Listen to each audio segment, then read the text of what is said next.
So there are two works here which are related. The first, chronologically speaking, is this stack of 9 posters here, which articulate a kind of impossible or imaginary monument. And this was a work that was made in the context of a particular exhibition in Palestine at the end of last year. And then the second work is a collaborative work with Andrew Byrne, who's a composer who lives in New York, with whom I've collaborated on numerous occasions before. And this is a kind of musical iteration of the work, this first work with the posters, which is one of a number of works where we've collaborated in this way, where there's a work and specifically a kind of imaginary monument which he then works from or into in a musical sense. For me, it began, as these projects often do, by serendipity, in that I was driving through a very small town near Melbourne called Mooroopna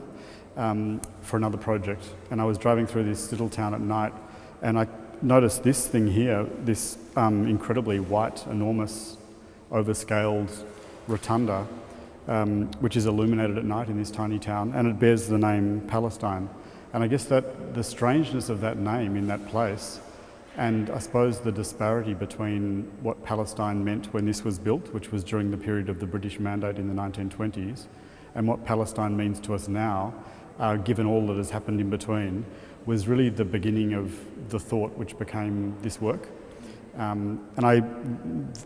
a result of this, I began to search for other monuments in and around Melbourne which bear the name Palestine. And there are quite a few that were all built immediately after the First World War. And they commemorate Australian military involvement in Palestine then, on the side of the British Empire. And specifically a very, very famous military event in Australian history, which was the charge on Beersheba, which was this very critical moment, which was the day before the Balfour Declaration, when the Ottoman city of Beersheba was taken by Australian soldiers. And so that was really the first part of the project, was in Australia seeking these different monuments and photographing them. And the second stage really began when I went to Palestine at the end of last year. When I went to Palestine, the work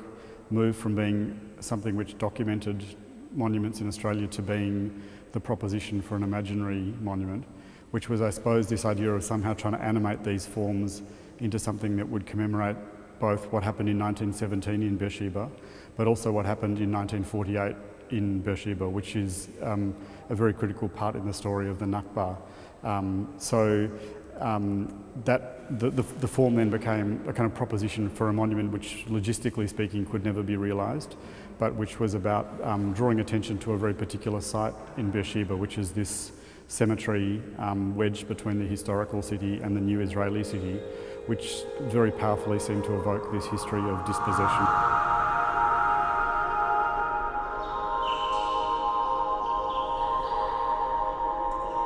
Andrew's musical response to this work is in part an attempt to make a kind of musical portrait of each of these monumental forms, using this very ancient tradition of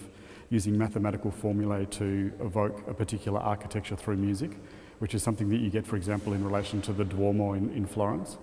But at the same time, and particularly in the context of this very remarkable room here in Muka, to evoke the emptiness of that cemetery, which at first glance is simply a derelict piece of no man's land between these two parts of the city, but which of course is immensely charged with this archaeology of centuries and centuries of people living in that place who are no longer present. So the music, I think, does these two things of evoking that almost empty space, and also through very, very long chords that are sung by 4 singers to evoke the weight of these very classical and conventional and militaristic forms, which in a way are the thing which the work tries to redeploy. And I would say that if there was anything that I could say is a consistent thread in what feels like sometimes a very eclectic range of things that I do, it is that desire to somehow find a way to animate their relationship to the present, and whether that's through drawing or through printed matter which would suggest an imaginary monument, that's kind of a consistent thread.